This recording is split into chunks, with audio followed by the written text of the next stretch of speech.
మనుషుడు ఏమీ లేని భేద స్థితిలో ఉన్నప్పుడు ఒక ఇల్లు కట్టుకుని, ఒక స్థలం కొనుక్కొని, ఇల్లు కట్టుకొని, అందులో అన్ని ఏర్పాటు చేసుకొని ప్రశాంతంగా అంత తెచ్చుకొని తిని ఆ ఇంట అడ్డం పడితే ప్రశాంతంగా ఉంటుందిరా బాబు, విశ్రాంతిగా ఉంటుంది అనుకుంటాడు. ఇప్పుడు దానికి ఇల్లు కట్టాలంటే డబ్బులు కావాలి, డబ్బులు సంపాదిస్తాడు, ఇల్లు కడతాడు, పావులో బెడ సంపాదిస్తూ ఉంటాడు, ఆ ఇంట్లో బతుకుతూ ఉంటాడు. అయినా సరే ఇల్లు కట్టిన దాకా కడితే బాగుంటుంది, కడితే బాగుంటుంది, కడితే బాగుంటుంది అంటాడు. కట్టిన తర్వాత ఏముండదు. కట్టిన దాకేమో కడితే బాగుంటుంది, కడితే బాగుంటుంది అని కలగంటాడు. గృహప్రవేశం అయిపోయింది, చుట్టాలు పక్కాలు వస్తారు, ఈయన పెట్టింది తింటారు, పోతారు. భలే ఉందరా ఇల్లు, అసలు భలే కట్టావు అంటారు. అబ్బా వాళ్ళు పొగుడుతూ ఉంటే కాసేపు మనోడికి ఎక్కడెక్కడో తేలిపోతున్నట్టు ఉంటుంది. అదే కదా, అందుకోసమే వాళ్ళందరినీ పిలిచేది మనం. సరే వాళ్ళు తిని వాళ్ళు చేసే పని వాళ్ళు చేసి పోతారు. వాళ్ళు వెళ్ళిపోయిన తర్వాత మళ్ళా నిర్లిప్తత, కొద్ది రోజులు ఏదో కొంచెం హడావుడిగా ఉంటుంది. తర్వాత ఏం మారలేదు, మళ్ళీ ఏదో వెలితి. మీలో ఎవరికైనా అర్థమైందా ఇది? ఎంతమందికి అర్థమైంది? ఇలాంటి అనుభూతి కలిగిందా? రైట్, దేవునికి స్తోత్రం కలుగును గాక. పెళ్లి కానివాడికి పెళ్లి చేసుకుంటే బాగుంటుంది, పెళ్లి చేసుకుంటే బాగుంటుంది, పెళ్లి చేసుకుంటే బాగుంటుంది, పెళ్లి చేసుకుంటే బాగుంటుంది అని ఒకటే తపన. సరే వాడు ఆనందం తీరి పెళ్ళి అయింది అనుకో. ఇక పెళ్ళైన తర్వాత బాగుంటుంది, పెళ్ళైన తర్వాత బాగుంటుంది. అసలు సినిమా అక్కడి నుంచి స్టార్ట్ అయింది. దేవునికి స్తోత్రం. అప్పుడు దాకా ఫ్రీ బోర్డ్, వాడిని అడిగేవాళ్ళు లేడు, పెట్టేవాళ్ళు లేడు. ఇక ఆ రోజు నుంచి స్టార్ట్ అయిపోయింది. ఇక వాడు ఎక్కడో తిరుగుతా ఉంటే, ఏమండి ఎక్కడున్నావు, పొద్దుపోయినట్టుంది కదా అంటారు. 4 రోజులు భలే హాయిగా ఉంటుంది. అరే రే నాకు ఫోన్ వచ్చింది రా, మా ఆవిడ చేసింది. పోరా ఇంకేం పో.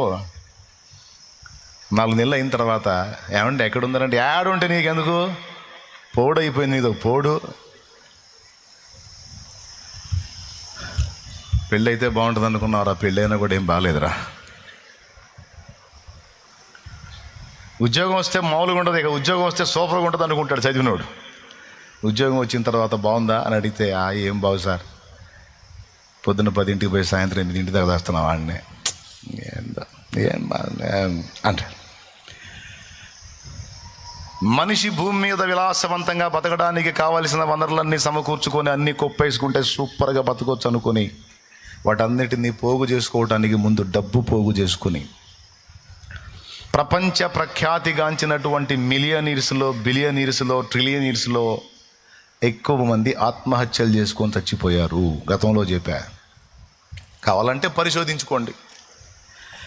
ప్రపంచ ప్రఖ్యాతిగాంచినటువంటి సినిమా యాక్టర్స్లో ఎక్కువ మంది ఆత్మహత్యలకు గురయ్యారు. ధనవంతులు ఆత్మహత్యలు చేసుకొని చనిపోయారు. ఒక్క డబ్బు ఉంటే చాలు కదా, అన్నీ ఉన్నట్టే కదా,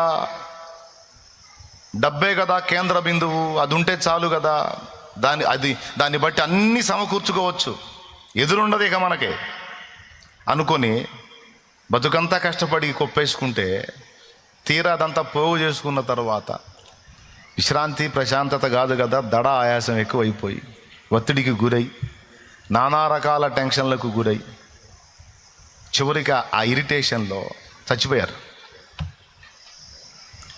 కావాలంటే చెక్ చేసుకోండి, అందరికీ ఇప్పుడు ఇంటర్నెట్ అందుబాటులో ఉందిగా. దిక్కుమాలి చూడకపోతే ఇట్లాంటివి చూడండి, చెత్త చూడకపోతే ఇట్లాంటివి ఆలోచించదగ్గవి చూడండి, మీకే వచ్చింది ఐడియా. కానీ నేను చెప్పింది నిజం. విషం తాగినోళ్ళు, బిల్డింగుల మీద నుంచి దూకినోళ్ళు, ఊరేసుకున్నోళ్ళు బోల్డంతమంది. కొంతమంది త్రాగుడుకు బానిస అయిపోయి తాగి లివర్ పాడే చచ్చిపోయిన వాళ్ళు చిన్న వయసుల్లోనే 30, 32, 33 లోపే. సుమా అంట కూటానికి కొద్ది సావులు వాళ్ళేందిరా నాయన, మాకంతా విరక్తి పుట్టించే మాటలని చెప్తా ఉంటావు నువ్వు. ఏదన్నా 4 రూపాయలు డబ్బులు వస్తాయి, అప్పులు తీరుతాయి, సమస్యలు పోతాయి అనే మాటలు చెప్తే కత్తి ప్రశాంతంగా మనశాంతిగా నెమ్మదిగా పోతాం. వాళ్ళు తెచ్చారు, వీళ్ళు తెచ్చారు, ఊరేసుకున్నారు, విషం తాగారు అంటాం, ఏందిరా నీ గోళ అని అనుకోవద్దు. పాయింట్కి వస్తా, కాస్త మనసు పెట్టి వినండి. స్తోత్రం చెప్పండి, అందరూ గట్టిగా చెప్పండి. అంటే మీరు ఏమనుకుంటున్నారో నేను చెబితే మీకు కొంచెం ప్రశాంతంగా ఉంటుంది కదా, అందుకని చెబుతున్నాను అన్నమాట. నేను అప్పుడప్పుడు అటు చెప్తుంటాను మీకు ఇబ్బంది లేకుండా. అంటే టోటల్గా వాళ్ళు అనుకున్నటువంటి దానిలో మనశ్శాంతి లేదు, నెమ్మది లేదు. ఎందుకు ఉంటుంది సార్? ఉండదు. పైసామే పరమాత్మ హై అంటారు వీళ్ళు. లోకం ఎందులో? పైసామే అంటే డబ్బులోనే దేవుడు ఉన్నాడు అని. అది పచ్చి అబద్ధం. పైసామే పరమాత్మ నై. డబ్బు వేరు, దేవుడు వేరు. ఒకడు దేవునికిని సిరికిని దాసుడుగా ఉండనేరడు. ఇద్దరు యజమానులకు ఒకడు దాసుడుగా ఉండనేరడు. ఒకడిని ప్రేమించి ఒకడిని ద్వేషిస్తాడు, ఒకడిని గౌరవించి ఒకడిని తృణీకరిస్తాడు. మీరు దేవునికిని సిరికిని దాసులుగా ఉండనేరడు అంటే దేవుడు వేరు, సిరి వేరు అని కదా. ఉంటే దేవుని కన్నా, లేకపోతే సిరి కన్నా. డబ్బే కేంద్ర బిందువు అనుకుంటావా, సరే దానికే దాసుడు అయిపో. ఈ భూ సంబంధమైన భోగాలు నీకు డబ్బు ఇచ్చిద్దేమో కానీ డబ్బు దేవుణ్ణి తెచ్చి నీకు ఇవ్వలేదు. కానీ దేవుడు ఒక్కడు చాలు నాకని దేవునికి కనెక్ట్ అయ్యావా? దేవుడు నీకు రెండు ఇవ్వగలడు. ఒకటి, నువ్వు అనుకుంటున్నటువంటి ఏ ధనం ఏది నీకు అవసరత ఉందో దాని అంతటిని తీసుకొచ్చి నీ కాళ్ళ దగ్గర పెట్టగలడు. అంతేకాదు, నువ్వు వెతుకుతున్న విశ్రాంతిని, మనశ్శాంతిని, ప్రశాంతతను, ఆదరణను, ఆనందాన్ని ఆయన ఇవ్వగలడు.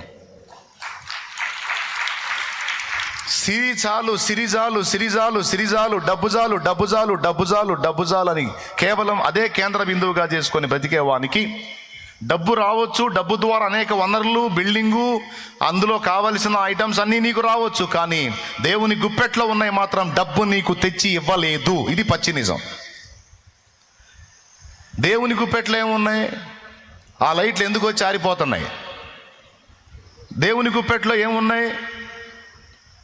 ఆ లైట్లు ఎందుకు వచ్చి ఆరిపోతున్నాయి? అది కరెంటు వాళ్ళకి, ఇది మీకు. దేవునికి స్తోత్రం. పెద్దగా చెప్పండి. దేవుని గుప్పెట్లు ఏమున్నాయి?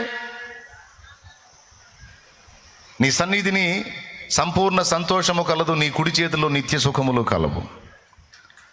అంటే మానవుని యొక్క ఆత్మ, ప్రాణము, హృదయము వెతుకుతున్న విశ్రాంతి భూ సంబంధమైన వస్తు సామాగ్రిలో ఎందులో లేదు. అది దేవుని గుప్పెట్లో ఉంది. అది దేవుడు మనకు అనుగ్రహిస్తేనే దక్కుతుంది. ఆయన ఇవ్వనిది మానవుడు ఏది కూడా పొందలేడు. ఇది దేవుడు నాకు నేర్పిన పాఠం. ఈరోజు ఇక్కడ కూర్చున్న పరిశుద్ధులారా, దేవుని పిల్లలారా, భక్తిపరులారా, ఆత్మీయులారా, నా తండ్రి కుడి చేతుల్లో ఉన్నటువంటి ఆ సంతోషము, ఆ నిత్య సుఖములు, ఆ విశ్రాంతి, ఆ ప్రశాంతత మీకును నా తండ్రి దయచేయునుగాక. ఆ కృప మీకు కూడా దొరుకునుగాక నేను మనస్ఫూర్తిగా కోరుకుంటున్నాను. చెప్పండి, అది దేవుడిచ్చేదా లేకపోతే డబ్బు ఇచ్చేదా? ఒకవేళ డబ్బు ఇచ్చేదైతే వాళ్ళు ఎందుకు ప్రాణాలు తీసుకున్నారు? నిద్ర పట్టక మద్యానికి ఎందుకు బానిస అయ్యారు? నిద్ర పట్టక నిద్ర మాత్రలు మింగే పరిస్థితి ఎందుకు వచ్చింది వాళ్ళకి? డబ్బుంటే చాలుగా. కానీ సాధ్యపడిందా? అంటే డబ్బులో అందనిది ఏదో వాళ్ళకి అర్థమైంది. అది పొందటం ఎలాగో వాళ్ళకి అర్థం కాలేదు. ఎందుకంటే ఎన్నిసార్లు దేవుడి గురించి చెప్పబోయినా టైం లేదని సర్దుకున్నారు. బిజీ బిజీ, దేవుడికి టైం ఇవ్వలేనంత బిజీ, కాసేపన్నా దేవుడి గురించి ఆలోచించలేనంత బిజీ. టైం లేదు, టైం లేదు, టైం లేదు. ఆదివారం కూడా టైం లేదు. నాది బిజీ షెడ్యూల్ సార్. ఎంతసేపు బిజీ అయి కొప్పేసి చివరికి ఏముంది ఎవరా? చివరికి నువ్వు అన్వేషించకపోతే దేవుడు దొరకడు.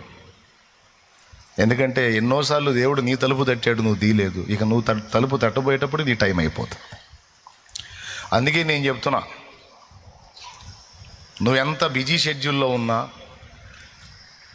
రోజులో కొంత సమయం నువ్వు ఒంటరిగా, సింగిల్గా కూర్చొని నీ సృష్టికర్తను స్మరణ చేసుకోవటం అనేది నీకెంతైనా దీవెన, ఎంతైనా మేలు, ఎంతైనా క్షేమం, ఎంతైనా ఆరోగ్యం. రోజులో కనీసం ఒక గంట, 24 గంటలు మింగేయి, తినేసేయి. కానీ 1 గంట దేవునికి కేటాయించు. కూర్చో, సింగిల్గా కూర్చో. నువ్వు కాస్త దేవుడి గురించి ఆలోచించు. నేను అనేవాడిని ఉనికిలోకి వచ్చింది ఆయన వల్ల, నా మనుగడ సాగుతుంది ఆయన వల్ల. ఓయ్, యాత్ర ముగిస్తే నేను వెళ్ళాల్సింది ఆయన దగ్గరికి. కాబట్టి ఇది కనీసం ఈ గంట నేను దేవునికి కేటాయించి కాసేపు దేవుడి గురించి ఆలోచిస్తాను అనుకో. నువ్వు గదిలో కూర్చుంటావో, ఎక్కడ పొలంలో కూర్చుంటావో పురుషుడా, నువ్వు మిద్దె మీద కూర్చుంటావో, ఎక్కడ కూర్చుంటావో నాకు తెలియదు. కానీ ఒక రోజులో కనీసం 1 గంట సమయం సింగిల్గా నువ్వు దేవుడు జస్ట్ సృష్టికర్తను స్మరణ చేసుకోవటానికి అంతే. దేవునికి స్తోత్రం. అలా కేటాయిస్తే ఎంత బాగుండు. కానీ ప్రజలకు అంత టైం లేదు. ఎక్కడా మరి బిజీ, అందరూ బిజీ జీవితాలు. ఈరోజు మీరు ఆయనకి సమయం ఇచ్చి వచ్చి ఇక్కడ కూర్చున్నారు. మీకు పని పాటలు ఉన్నాయి, మీకు బిజీ షెడ్యూల్స్ ఉన్నాయి, అన్నీ పక్కన పెట్టారు. ఎంతైనా దేవుడి కంటే ఎక్కువ కాదు, నాకు దేవుడు ముఖ్యం అనుకున్నావు, నాకు దేవుడే ప్రధానం అనుకున్నావు, వచ్చావు కూర్చున్నావు, 4 మాటలు దేవుని మాటలు వింటున్నావు. ఇవి నిన్ను బలపరుస్తాయి, ప్రోత్సహిస్తాయి, మళ్ళీ దేవుని వైపుకు నీ హృదయాన్ని ఎత్తుకునేటట్టు చేస్తాయి, నీ హృదయాన్ని. అందుకే చెప్తున్నాను, మనుషుడా, నువ్వు వెతుకుతున్న విశ్రాంతి, పూర్ణ శాంతి, ప్రశాంతత, సంతోషం అవి దేవుని యొద్దనే ఉన్నాయి, దేవుని యొద్దనే ఉన్నాయి. తల్లి ఒడికి దూరమైన పసిపాప ఎన్ని వస్తువులు ఇచ్చినా నెమ్మది పొందదు. ఆడుకునే బొమ్మలు ఇవ్వు, కడుపు నిండా తిండి పెట్టు, ఏమన్నా ఇవ్వు, ఆ పాప ఏడుస్తూనే ఉంటుంది. ఇవేవి ఇవ్వకపోయినా అమ్మ ఒడికి దాన్ని కానీ చేర్చగలిగితే, ఆ పసిబిడ్డని, ఆ చిట్టిదాన్ని తన తల్లి ఒడికి చేర్చగలిగితే, తల్లి ఒడికి చేరిన పసిపాప అప్పుడు స్వాంతన పొందుతుంది. నీ బొమ్మలు, తిండి, వస్తువులు ఏవి ఇవ్వలేని సంతోషం అమ్మ కౌగిట్లో ఆ పసిదానికి దొరుకుతుంది. అదంతే. ప్రతి తల్లి ఎరిగిన సత్యం ఇది. అట్లాగా దేవుడు మనకు అమ్మ నాన్న కంటే కూడా ఎక్కువ. ఆయన రెక్కల కిందికి చేరినప్పుడే మనకు విశ్రాంతి.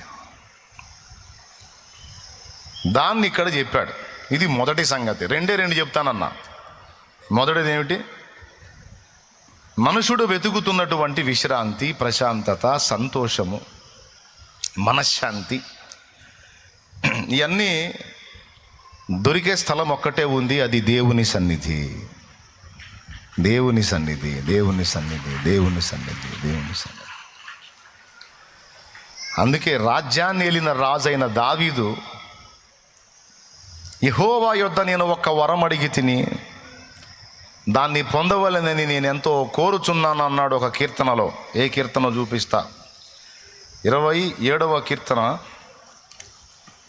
ఒకసారి తీసుకోండి. 4వ వచనం చదువుతున్నాడు, వినండి. చదువు నాయన. యెహోవా యొద్ద 1 వరము అడిగి తిని దానిని నేను వెదకుచున్నాను, యెహోవా ప్రసన్నతను చూచుటకును ఆయన ఆలయములో ధ్యానించుటకును. వాళ్ళని ఒక్కసారి ఆ రెఫరెన్స్ నానా మీరు తీయండి. 27:4 కీర్తన, 27వ కీర్తన 4వ వచనం ఒక్కసారి చూడండి నాన్నది. యెహోవా యొద్ద 1 వరము అడిగి తిని దానిని నేను వెదకుచున్నాను, యెహోవా ప్రసన్నతను చూచుటకును ఆయన ఆలయములో ధ్యానించుటకును నా జీవిత కాలమంతయు నేను యెహోవా మందిరములో నివసింపగోరుచున్నాను. అబ్బా, నా జీవిత కాలమంతా నేను యెహోవా మందిరంలో నివసింపగోరుచున్నాను. దేవుని మందిరములో అంత చోటు దక్కటం అనేది అందరికీ సాధ్యమయ్యే పని కాదు. దేవుని సన్నిధిలో ఎవరికైనా అంత స్థానం దక్కితే వాళ్ళకి విలువ అర్థమై సావదు. కొంతమంది సోదోళ్ళు ఉంటారు,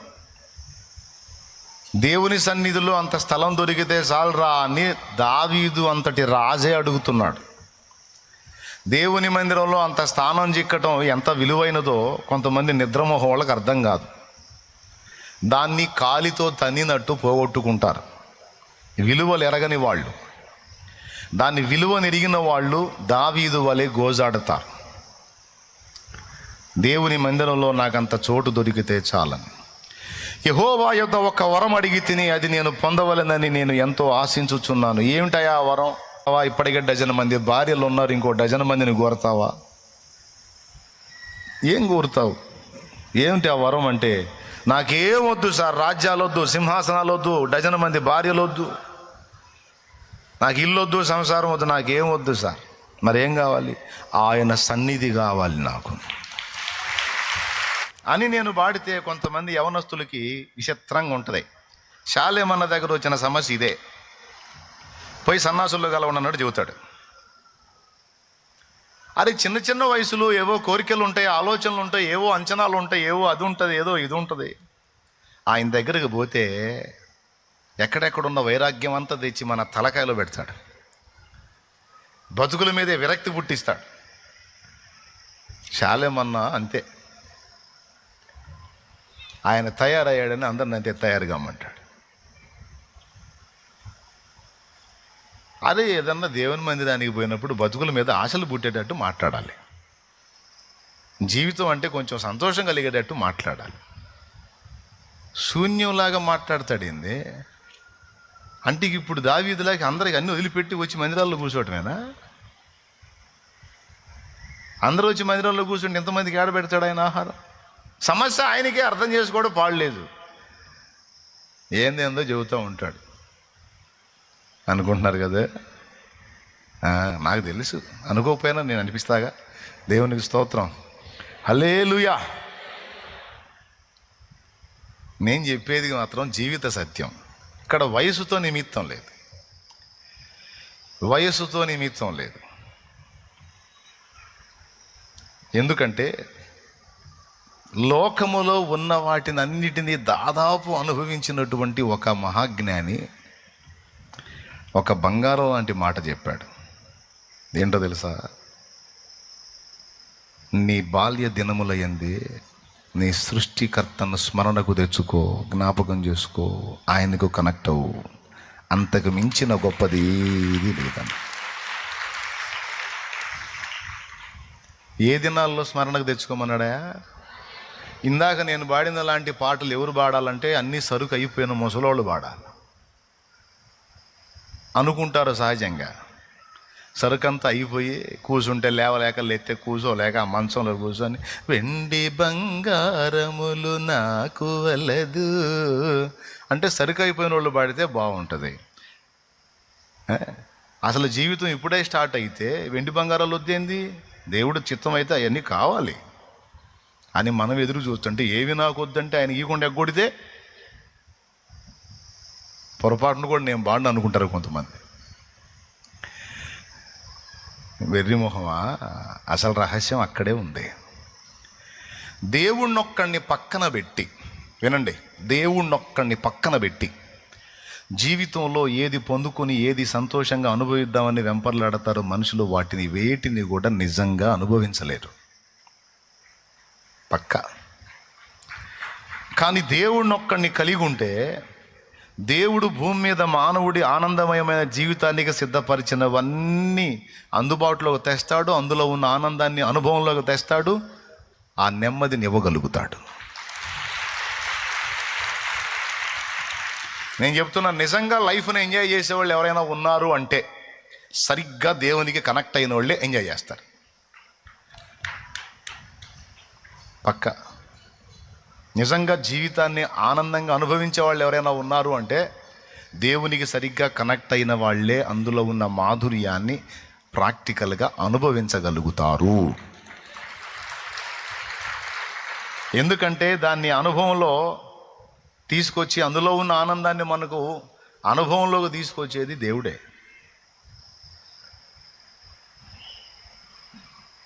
దేవుణ్ణి ఒక్కడిని పక్కన పెట్టి ఇక మిగిలినవన్నీ ఎన్ని పోగేసుకున్నా సరే అనుభవించలేడు. ట్రై చేశారుగా, ఏమన్నా పొందారా? చేతులు ఎత్తండి. దేవుడు లేకుండా కూడా నేను మస్తు అనుభవించా అన్నోళ్ళు చేతులు ఎత్తండి, సలాం చేసుకుంటా. ఏం లేదు.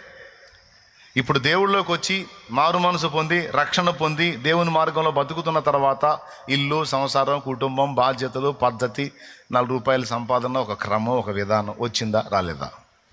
అప్పుడు బాగుందా, ఇప్పుడు బాగుందా? ఎంతమంది ఒప్పుకుంటారు? మళ్ళీ అప్పుడు హద్దు లేదు, అదుపు లేదు, ఇష్టం వచ్చిన టూరేగాం, కానీ ఏం మిగల్లా. కానీ ఈరోజు హద్దులో ఉన్నాం, అదుపులో ఉన్నాం, క్రమంలో ఉన్నాం, క్రమశిక్షణలో ఉన్నాం. కానీ జీవితంలో గతంలో మిస్ అయినవి చాలా ఈరోజు మనం అనుభవిస్తున్నాం పక్క. కారణం దేవుడు. దావీదు ఏమేమైతే ఆశించాడో, ఎదురు చూశాడో, అవన్నీ ఏవేవైతే తన హృదయంలో వాంఛించాడో అవన్నీ ఓ పక్కన ఉన్నాయి, ఓ పక్కన దేవుడు ఉన్నాడు. ఎవరు కావాలి నీకు? అవి కావాలా, దేవుడు కావాలా? దేవుడే కావాలని పట్టుకున్నాడు పసితనంలోనే చిన్న ప్రాయములోనే దైవభక్తి సాధన చేసుకున్నాడు. ప్రోత్సాహకురాలు తల్లి, వాళ్ళమ్మ చెప్పింది, అన్నిటికంటే ఎక్కువ దేవుడురా, దేవునికి కనెక్ట్ అయితే ఏది తక్కువ చేయడురా, జీవితంలో ఉన్న ఆనందాన్ని అనుభవించడానికి మనకు తోడ్పడేవాడు దేవుడే, కాబట్టి అన్నిటికంటే ముఖ్యంగా దేవుణ్ణే కేంద్రంగా చేసుకొని బ్రతుకున్న కుమారుడు దావీదు తల్లి నేర్పింది. 2 వచనాలలో దావీదు సాక్ష్యం ఇచ్చాడు, నీ సేవకురాలయ్యా నా తల్లి అని. అంటే భక్తిపరురాలు. ఆమె గైడెన్సీతో బాల్య దినముల నుండే దేవునికి కనెక్ట్ అయ్యాడు. తంత్రి వాయిద్యం వాయిస్తూ దేవుని ఆరాధన చేసేవాడు చిన్న ప్రాయము నుంచే. ఇప్పుడు మీరు చెప్పండి, పసితనము నుండే దేవునికి కనెక్ట్ అయిన దావీదు పొందనిది ఏమన్నా ఉందా? మనుషుడు అనుభవించాలనుకున్నవన్నిటిని కూడా దావీదు అనుభవించే అనుభవంలోనికి దేవుడు తెచ్చాడు. పసితనములోనే దేవునికి కనెక్ట్ అయిన దావీదుని దేవుడు అరణ్యంలోకి తీసుకెళ్ళి అడవుల్లో గలిపేలా, రాజయోగిలాగా, యోగే కానీ రాజు, రాజయోగిలాగా అన్ని అనుభవంలోనికి తీసుకొచ్చాడు. ఏది ఎలా ఉంటుందో అన్ని రుచి చూపించాడు. ఫస్ట్ దేవుడు, బాగా వినండి, నిజంగా ఇంట్రెస్ట్గా వింటున్నారా లేకపోతే ఏదో దొరికాం కానీ అంటున్నారా? ఎంతమంది ఇంట్రెస్ట్గా వింటున్నారు? చేతులు ఎత్తండి. డౌట్ వచ్చింది నాకు. దేవునికి స్తోత్రం. రైట్. ఫస్ట్ ఎవరు? దావీదుకి దేవుడు. తర్వాత దేవుడు అన్ని లోకంలో దావీదు ఏవేవైతే చూడగోరాడో అవన్నీ అనుభవంలోకి తెచ్చాడు. అనుభవంలోకి తెచ్చి ఫైనల్గా దావీదు దేవుని ముందుకు వచ్చినప్పుడు దేవుడు ప్రశ్నించాడు, ఫస్ట్ నాతో మొదలుపెట్టావు, ఇప్పుడు లోకంలో అన్నీ అనుభవించావు, ఇప్పుడు ఏమర్థమైంది? అయ్యే కావాలా నేను కావాలా? అంటే నాకు అర్థమైంది దేవా, అందులో ఏముందో నాకు అర్థమైంది. ఏమర్థమైంది? ఏమీ లేదని అర్థమైంది. అంతా భ్రమ అని అర్థమైంది. మరి ఇప్పుడు ఏం ఆశిస్తుంది నీ ప్రాణం అంటే, నీ కొరకు నా ప్రాణము ఎదురెదురు చూస్తున్నది, నీ కొరకు నా ప్రాణము ఎదురెదురు చూస్తున్నది. యేసయ్యా నా యేసయ్యా, మరువలేనయా నీ ప్రేమను. యేసయ్యా నా యేసయ్యా, విడువలేనయా నీ స్నేహము. నీ కొరకు నా ప్రాణము ఎదురెదురు చూస్తున్నది. దేవునికి మహిమ. ఫైనల్లో దావీదు కోరింది ఏందా అంటే, దేవుడే, నాకు దేవుడే చాలు. మహాజ్ఞానిగా ప్రసిద్ధిగాంచిన సొలొమోను, ఒక మనుషుడు ఎన్ని అనుభవించాలనుకుంటాడో అన్నీ అనుభవించినవాడు. అలాంటి సొలొమోను ఫైనల్లో ఏం చెప్పాడో తెలుసా? దేవుడు అనుగ్రహించిన వాటితో తృప్తి చెందటం, దేవుని యందు భయభక్తులు కలిగి బతకడం కంటే గొప్పది ఏది నాకు కనపడలేదు రబ్బాయి అన్నాడు. దేవుడే కేంద్ర బిందువు నాయన అని చెప్పాడు. ఇలా భక్తులందరూ కూడా రాజయోగుల్లాగా అన్ని అనుభవించారు అండ్ దేవుణ్ణి కూడా అనుభవించారు. రెండిట్లో వ్యత్యాసం తెలుసుకున్నారు. దేవుడే గ్రేట్ అన్నారు, దేవుడు చాలన్నారు.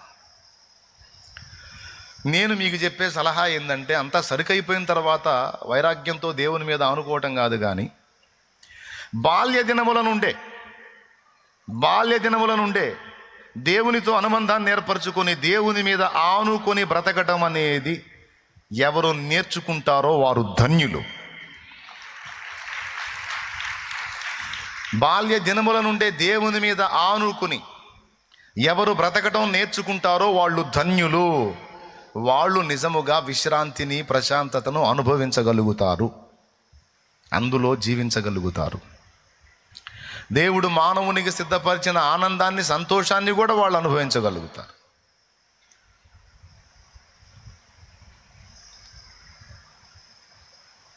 ఏ వయసు నుంచి? ఖచ్చితంగా. ఒకవేళ ఇప్పుడిప్పుడే దేవునికి కనెక్ట్ అవుతున్న వాళ్ళు మీరు సరిగ్గా డెప్త్గా కనెక్ట్ అయ్యి చూడండి, ఆ తర్వాత మీకు అర్థమైంది నేను చెప్పింది. ఎందుకంటే నేను ఆస్వాదిస్తున్నాను కాబట్టి చెబుతున్నా. గత 22 సంవత్సరాలుగా దాదాపు 20-21 సంవత్సరం సరిగ్గా సరైన వయసులో నేను దేవునికి కనెక్ట్ అయ్యా, జీవం గల దేవునికి. దాదాపు ఇప్పుడు 22-23 సంవత్సరాలు నేను ఆయనతో సహవాసం. ఈ 22-23 సంవత్సరాల్లో నేను యథార్థంగా చెప్తున్నా,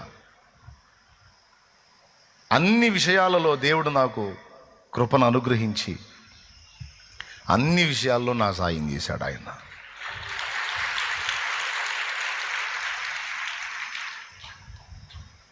ఏది ఎలా ఉంటుందో అన్నీ నా అనుభవంలో తెచ్చాడు.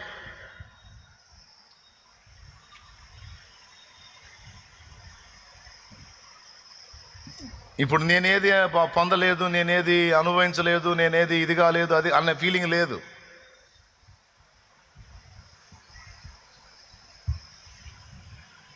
బాల్య దినం 23 సంవత్సరాలుగా నేను యథార్థంగా చెప్తున్నా, ఆయన రెక్కల నీడలో విశ్రాంతిని, సంతోషాన్ని, ఆనందాన్ని, ప్రశాంతతను 23 సంవత్సరాలుగా 2002లో నేను దేవుణ్ణి కనెక్ట్ అయింది. 2025 అంటే 23 ఏళ్ళు దేవుని విశ్రాంతిని 23 ఏళ్ళుగా నేను అనుభవిస్తున్నా. ఎన్నేళ్ళుగా? 23 ఏళ్ళు. నీకేం సమస్యలు రాలేదా? ఇరుకులు రాలేదా? ఇబ్బందులు రాలేదా? కష్టాలు రాలేదా? కన్నీళ్ళు రాలేదా? అన్నీ వచ్చినాయి. దేవుణ్ణి తెలుసుకున్న తర్వాత నా కుటుంబంలో కొన్ని మరణాలు కూడా జరిగినాయి, కొన్ని సమస్యలు వచ్చినాయి, అప్పులు నడిచినాయి. అన్ని మనుషులు ఎదుర్కొనే కుటుంబ సమస్యల్లో ఎన్నో సమస్యలు నేను ఫేస్ చేశా. అయినా 23 ఏళ్ళుగా నేను ఆయనతో పెనవేసుకున్నందున, ఆయన మీద ఆనుకున్నందున ఈ 23 ఏళ్ళు బరువే నాకు అర్థం కాల.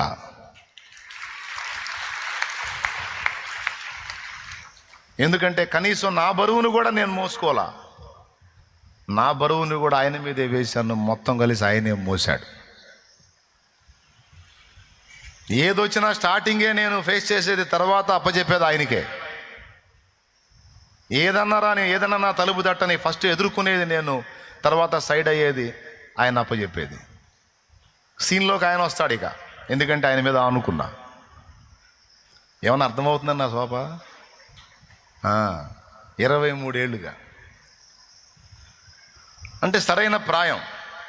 ఆ ప్రాయంలో దేవునికి కనెక్ట్ అవ్వడం నా అదృష్టం. అప్పటి నుంచి ఇప్పటిదాకా ఎన్ని వచ్చినా ఆ విశ్రాంతి నాలో కొనసాగుతూనే ఉంది.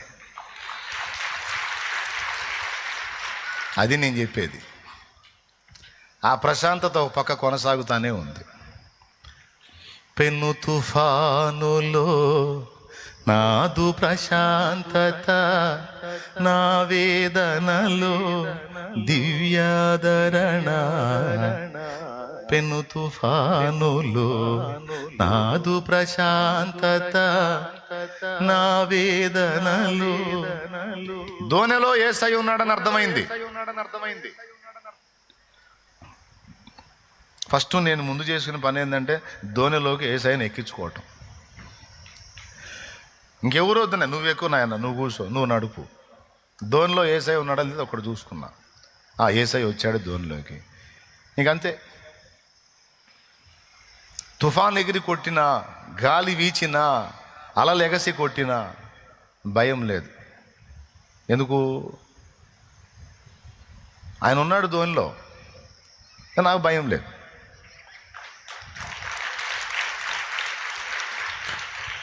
నా జీవిత యాత్రలో ఎన్నో తుఫానులు, నా జీవిత యాత్రలో ఎన్నో తుఫానులు. అయిన నా యేసు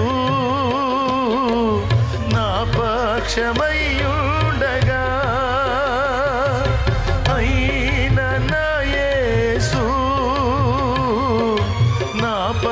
వశమయ్యుండగా తుఫాను నన్నచి కెరటాల నాపి తుఫాను నన్నచి కెరటాల నాపి నడిపించును నా యేసయ్యా నా విశ్వాస ఓడయాత్ర కొనసాగుచున్నది నా విశ్వాస ఓడయాత్ర కొనసాగుచున్నది కొనసాగించే యేసు నాకు తోడుండగా తుఫానులైనా పెనుగాలులైనా ఆపలేవు నా యాత్రను. ఏమండి నాకెందుకండి టెన్షను, నాకెందుకండి భయం, నాకెందుకండి దడ, నాకెందుకండి ఆయాసం?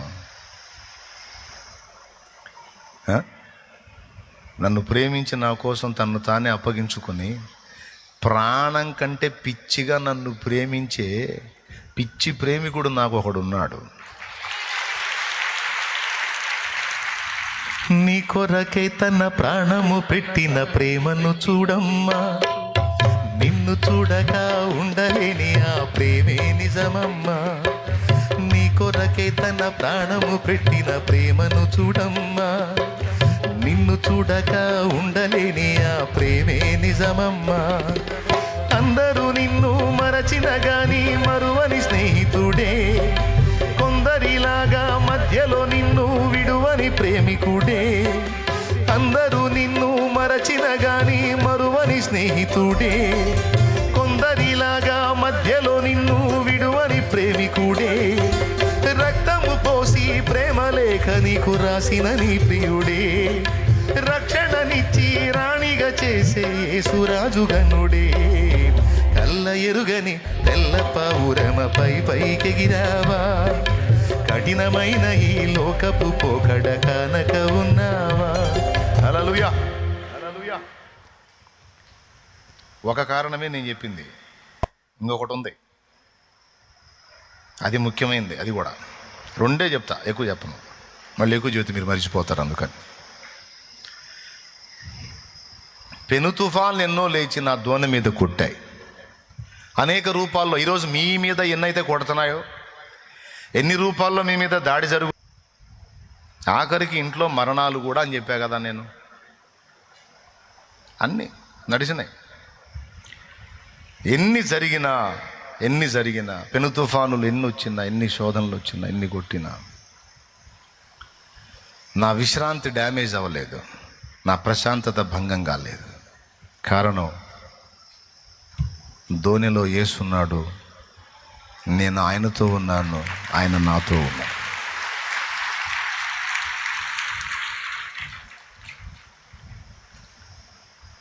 తినాలనుకున్న పదార్థాన్ని తినిపించాడు, చూడాలనుకున్న విషయాన్ని చూపించాడు, సాధించాలనుకున్న కార్యాలన్నీ నా పక్షంగా ఆయనే సాధించాడు.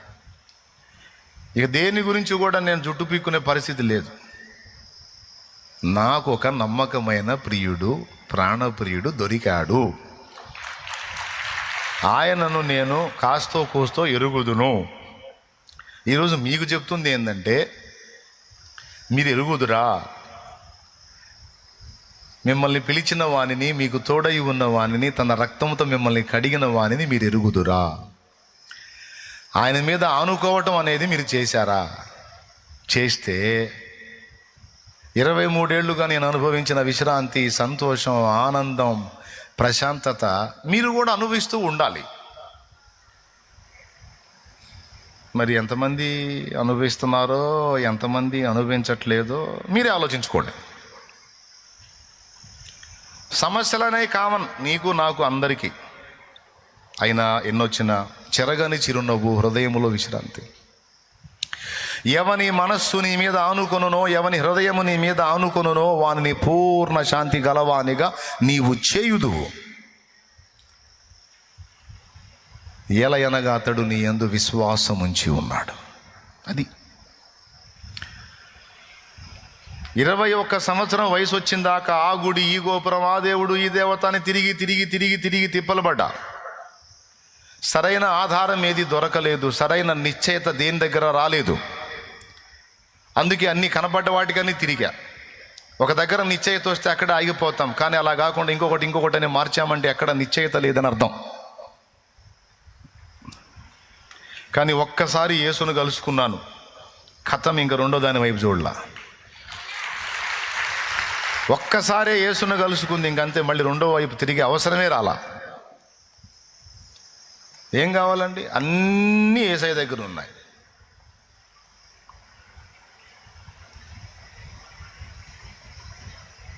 ఏమైనా అర్థమైంది నేను చెప్పింది? అన్నీ యేసయ్య దగ్గర ఉన్నాయి. లోకంలో ఉన్నప్పుడు ధైర్యం కోసం ఒక దేవుడు, ధైర్యం కోసం ఒక దేవత, ఇంకో దానికోసం డబ్బు కోసం ఒక దేవత, శత్రునాశనం కోసం ఒక దేవత.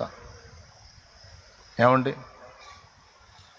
అట్లా దేనికి దానికి సపరేట్.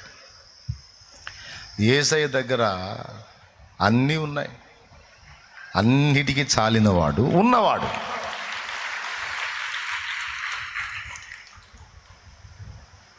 జ్ఞానానికి ఆయనే, ధైర్యానికి ఆయనే, బలానికి ఆయనే, వివేచనకు ఆయనే, జీవానికి ఆయనే, మరణానికి ఆయనే, నిత్య జీవానికి ఆయనే, నిత్య స్వాస్థ్యానికి ఆయనే, శత్రువుని ఎదిరించడానికి ఆయనే, సమృద్ధికి ఆయనే, ఆలోచనకు ఆయనే, ఆలోచనకర్త, అన్నిటికీ ఆయనే. చాలు.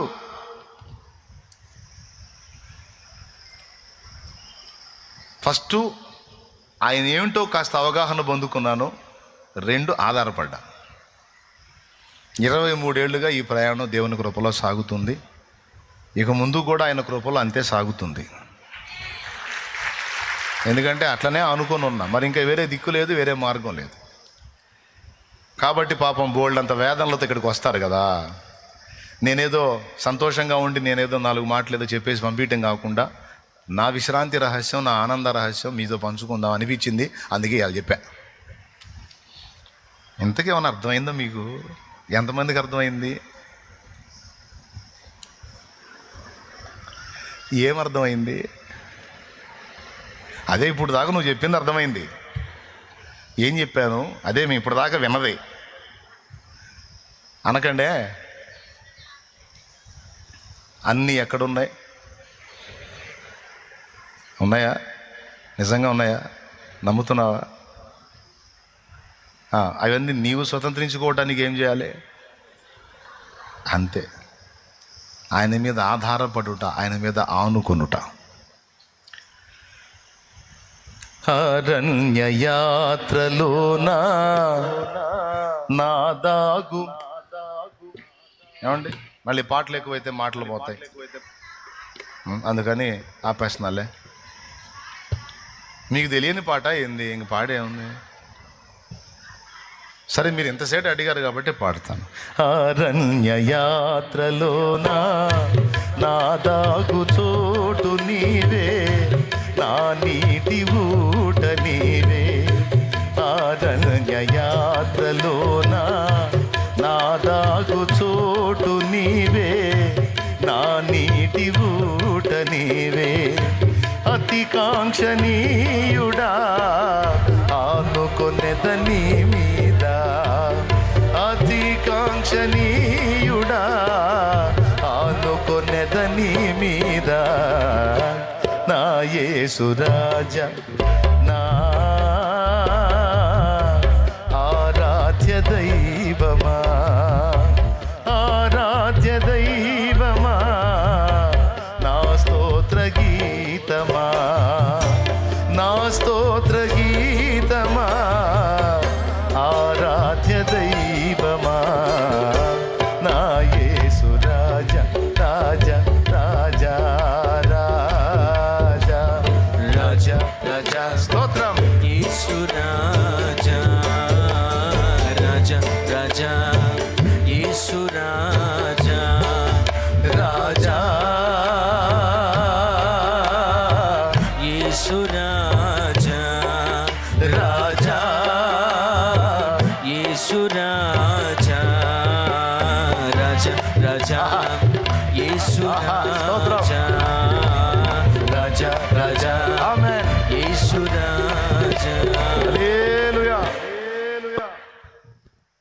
ఏం మాట అండి. అతి కాంక్షణీయుడా ఆనుకొనెదని మీద. నిజంగా ఆనుకొని చూడండి, ఆయన ఉన్నాడు. ప్రతికూలతలలో అనుకూలతలు అన్నిటిలో ఆయన ఉన్నాడు. జీవ మరణాలలో కూడా ఆయనే ఉన్నాడు. ఆయనకు ఎరుక లేకుండా ఏది జరగదు, తన చిత్తమే సిద్ధించుగాక అని ఆయన మీద ఆనుకోండి. అప్పుడు ప్రవేశిస్తుంది విశ్రాంతి నీలోనికి. ఒకటే నువ్వు ఆధారం చేసుకో, ఆయన నిన్ను ప్రేమించుచున్నాడు, అంతే. ఆయన నిన్ను ప్రేమించుచున్నాడు. ఏది చేసినా అది ప్రేమలో భాగమే, అంతే. ఆఖరికి జీవమరణంతో సహా ఏది చేసినా అది లవ్లో భాగమే, అంతే. అది నమ్ము, రూఢిగా నమ్ము, ఇంకెళ్ళిపో ముందుకి. ఇక ఏ కలవరం పెట్టుకోవద్దు. ఆయన నిన్ను లవ్ చేస్తున్నాడని నీకు తెలుసు కదా. పరిపూర్ణమైన ప్రేమతో నా తండ్రి, నా ప్రభు నిన్ను ప్రేమిస్తున్నాడు, అంతే. అదొక్కటి గుండెల్లో పెట్టుకో. ఆనుకో, సాగిపో. ఫస్ట్ నాకు ఏదన్నా సమస్య వచ్చినప్పుడు టెన్షన్ వచ్చినా తర్వాత ధైర్యం ఎలా తెచ్చుకుంటానో తెలుసా? నన్ను ప్రేమిస్తున్నాడు కదా ఆయన, నన్ను ప్రేమించేవాడు కూడా నాకున్నాడు కదా, ఆయన చూసుకుంటాడులే. నేను వదిలిన ఆయన వదలడు, ఆయన చూసుకుంటాడులే, ఉన్నాడుగా అని నమ్మి ఆధారపడి ఆనుకున్నందున ఆయన కదలాతయింది, కార్యం చేయతయింది, అది నేను చూడతయింది. కొంతమంది ఏమో వాళ్ళే మోస్తుంటారు బరువు. నమ్ముతున్నామని ప్రభువుని అంటారు కానీ నమ్మరు. బరువు అంతా వాళ్ళ మీద పెట్టుకొని మోస్తారు. వాళ్ళకి విశ్రాంతి దొరకదు. కలవరమే, బతుకంతా కలవరమే. ఎందుకంటే బరువు వేసి, ఆయన మీద బరువు వేసి బతకటం నేర్చుకోవాలా. నేను చెప్పినప్పుడు, వాక్యంలో విన్నప్పుడు ఈ బరువు ఆయన చేతి అప్పు చెప్తారు. ప్రభా ఇక నువ్వే చూసుకోను ఆయన, ఇక నేనేం ఆలోచించను ప్రభా, నీకే స్తోత్రం, ఇచ్చేసాపో అంటారు. మళ్ళీ ఇంటికి పోయేటప్పుడు ప్రభా నువ్వు ఏడ మొత్తాలేనా అని వాళ్ళే తీసుకుపోతారు. నువ్వు ఏడ మొత్తాలేనా ఇంతమంది బాధ అని మళ్ళీ వాళ్ళని ఎత్తిన పెట్టుకున్నారు. పిచ్చోళ్ళు. నువ్వు ఆయన మీద మోపక మునుపు బరువు నీ మీదే ఉంటుంది. నువ్వు పూర్తిగా ఆయన మీద మోపినప్పుడే నీకు విశ్రాంతి దొరికిద్ది. కార్యం కూడా అప్పుడే జరిగిద్ది. నువ్వు మోపక మునుపు నీ బరువు ఆయన మోయాతి కాదు, నువ్వు మోపి చూడు, అప్పుడు నీకు విశ్రాంతి దొరికిద్ది, కార్యం కూడా జరిగిద్ది. ఇది పాయింట్ నెంబర్ 1. ఆనుకోవటం, ఆధారపడటం నేర్చుకో. ఎప్పటి నుంచి ఆయనతో సంబంధం ఏర్పరచుకోవాలి? సరుకంత అయిపోయినాక. ఏమయ్యా, సరుకంత అయిపోయాక. ఎప్పటి నుంచి చెప్పవయ్యా? పురుషులు చెప్పండి, ముఖ్యంగా పురుషులే చెప్పాలి. ఎందుకంటే వీళ్ళు పెద్ద మొనగాళ్ళు. వీళ్ళు మొనగాళ్ళు, భక్తి తక్కువ, పాపం పిచ్చోళ్ళు, ఆడవాళ్ళు, దీనులు. ఎక్కువ కనెక్ట్ అవుతుంది లేడీసే దేవునికి. నేను చెప్పిన మాటల్లో ఎక్కువ శాతం మాటలు వింటుంది వాళ్ళే, స్వీకరిస్తుంది వాళ్ళే. రేపు పరలోక రాజ్యంలో కూడా మనల్ని ఏలే అవకాశం వాళ్ళకే ఉంది. అదే నా భయం అంతా. దేవునికి స్తోత్రం కలుగునుగాక. మొదటివారు కడపటివారు. మొదటివారు అంటే మొదట సృష్టించబడింది పురుషుడా స్త్రీయా? తర్వాత సృష్టించబడింది. ఇప్పుడు దాన్ని ఇందాక చెప్పిన వచనం ప్రకారం చూడండి. మొదటివారు, కడపటివారు. చూడండి మందిరంలో ఎక్కువ పర్సెంటేజ్ ఎవరిదిందో చూడండి. భక్తికి ఎవరు ఎక్కువ కనెక్ట్ అయ్యారో చూడండి. యేసయ్యని ఎవరు ఎక్కువ ప్రేమిస్తున్నారో చూడండి. మోకాళ్ళ ప్రార్థన ఎవరు ఎక్కువ చేస్తారో చూడండి. పురుషుడా నువ్వు 10 నిమిషాలు చెయ్యవు, ఆ 10 నిమిషాలు చేయటానికి కూడా ఎవరు చూడకూడదు నిన్ను. నీకు మహా సిగ్గు, నీ ముఖానికి మళ్ళా సిగ్గు. ఆడదాని ముందు నేను మోకాళ్ళు వేయటం ఏ అంటుంటావు నువ్వు. దేవుడి దగ్గర కూడా ఎచ్చులే నీకు, దేవుడి దగ్గర కూడా ఎచ్చులే. ఆమెకి ఏ ఫీలింగ్ లేదు, హాయిగా మోకాళ్ళు వేసిద్ది, ప్రార్థన చేసుకుంటుంది. నువ్వే మునగాడివి, నువ్వే గొప్పడు అనుకో, పోరా పిచ్చోడా నాకు దేవుడు కావాలనుకుంటుంది. నువ్వే అన్ని బిల్డప్లు ఇచ్చుకుంటా పైపైన తిరుగుతూ ఉంటావు. అందుకే నీకే చెప్తున్నా, ఎప్పటి నుంచి కనెక్ట్ అవ్వాలంటే బాల్య దినముల నుండే అన్ని బరువులు నెత్తినేసుకొని మోసి మోసి ముందు నువ్వు పోతావు, తర్వాత ఆమె పోయిద్ది. ప్రపంచంలో ఎక్కువ శాతం మంది చూడండి, స్త్రీలు ఎక్కువ కాలం పోతున్నారు, పురుషులు పెందలాడిపోతున్నారు. దేవునికి స్తోత్రం. ఎందుకంటే ఆధారపడి బ్రతకటం అనేది స్త్రీకి తెలుసు, పురుషుడికి తెలియదు. ఆధారపడి బ్రతకటం ఫ్యామిలీలో భర్త మీద ఆధారపడుతుంది, అంతకంటే ముందు దేవుని మీద ఆధారపడుతుంది. దేవుని తెలిసింది. బాల్యంలో తండ్రి మీద, యవ్వనంలో భర్త మీద, వృద్ధాప్యంలో కొడుకు మీద డిపెండ్ అయ్యి బ్రతుకుతుంది. ఏ ప్రిస్టేజీకి పోదు, ఏ హెచ్చులు పడదు, ఏ ఫీలింగ్ ఇవ్వదు. సరేనా అన్న, నువ్వేమనగాడు పో, సరే నువ్వే తీసుకొచ్చి పెట్టు, తింటాను, వంట చేస్తానంట. హెచ్చులన్నీ మనయ్యే, అందుకని చెబుతున్నాను నేను. దేవునికి స్తోత్రం. ఏమైనా అర్థమైందా బ్రదర్స్? హెచ్చులన్నీ ఎవరి అద్ది, అందుకే పెందలాడ ఒక దారి అవుతుంది.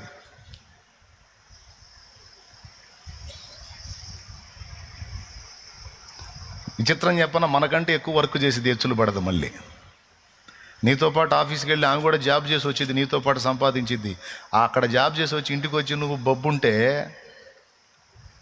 అక్కడ వర్క్ చేసి వచ్చి మళ్ళీ ఇంటికి వచ్చి పాత్రలు దోమి, పిల్లల్ని రెడీ చేసి, బట్టలు శుభ్రం చేసుకొని, ఇల్లు శుభ్రం చేసి, మళ్ళీ నీకు రెడీ చేసి లే తిను అంటుంది. నీతో పాటు డ్యూటీ చేసింది ఆమె కూడా, కానీ ఇంటికి వచ్చి మళ్ళీ అంతవరకు చేసింది. చూడండి, ఫిజికల్గా ఎవరు పర్ఫెక్ట్గా ఉన్నారో చూడండి, కానీ హెచ్చులు పడిద్దా, ఫీలింగ్ ఇచ్చిద్దా? ఎవరో అరా కొరా ఉంటారు, కానీ ఎక్కువ శాతం మంది అలా ఫీలింగ్ ఎవరు. భర్తకు చేదోడు బాదోడుగా నేను కూడా హెల్ప్ చేయాలి అని చేస్తుంది, మళ్ళీ ఇంత ఫీలింగ్ ఇవ్వదు. పిల్లల్ని చక్కబెట్టిద్ది, మళ్ళీ ఉదయాన్నే నువ్వు ఇంకా బొబ్బోనే ఉంటావు, మళ్ళీ పొద్దున్నే లేచిద్ది, మళ్ళీ మొత్తం రెడీ చేసిద్ది, నీకంతా ఫుడ్ కూడా రెడీ చేసిద్ది, పిల్లలకి రెడీ చేసిద్ది, మొత్తం రెడీ చేసిద్ది, అందరినీ పంపించిద్ది, మళ్ళీ ఆమె రెడీ అయ్యిద్ది, ఆమె జాబ్కి ఆమె వెళ్ళిద్ది. ఇంత చేసి కూడా మళ్ళా ఫీలింగ్ ఇవ్వదు స్త్రీ. ఏదో బిల్డప్పే కానీ ఇంతసేపు వర్క్ చేసే వ్యక్తి సరిగ్గా తిరగబడి నిన్ను 2 ఇచ్చింది అనుకో, లెగుస్తావా? అట్లా కూడా చేయదు, ఎందుకంటే గౌరవం. దేవునికి స్తోత్రం కలుగునుగాక. హల్లెలూయా. చూడండి, మీకు ఎంత సపోర్ట్ చేస్తున్నాను నేను. సహోదరులారా, నయానో భయానో నవ్వించో కవించో ఒక మాట మీ హృదయంలో పంపించాలి. ఏంటంటే, ఎక్కువ శాతం బరువు భుజానేసుకొని మోసేది పురుషుడు, కుటుంబ బాధ్యత. అందుకే చెప్తున్నా, ముఖ్యంగా పురుషుడే దేవునికి కనెక్ట్ అవ్వాలి.